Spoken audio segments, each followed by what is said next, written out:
Good morning guys, at ito na naman tayo sa isang napakagandang umaga. And today, ipapakita ko sa inyo kung paano kami nagpapalit ng propeller shaft or drive shaft. Ika nga. Ito nga pala yung ating papalitang drive shaft. Kalahati lang siya, kasama niya yung center bearing. At may kabigatan siya guys, more or less 40 kilos ang bigat niya. But first and foremost, muna tayo mag-isolate for safety. So para hindi mandarin truck habang gumagawa tayo sa baba. So yun na. Actually, handover na sa amin ito ng panggabi at pinalitan nila center bearing, kaso may problema rin pala yung unahang part ng propeller shaft. So nagpalit na sila ng assembly. So ayan, tinanggalan natin yung luma at ikakabit natin yung bago.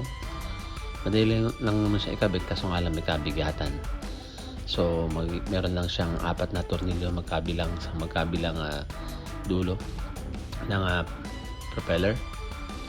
At yun, 22 mil pala yung tornilyo niyan, kasama yung nut. So yun, ayan, nakikabit natin ng mabilis lang. At yan, wala, tapos na. Ayan na yung bagong propeller shaft, kasama yung bagong center bearing. At ayan yung lumang propeller shaft at yung durog na bearing. So yan siya guys, so yan lang kadali magpalit ng propeller shaft. So for more videos, just stay tuned and show you more sa mga susunod nating vlog.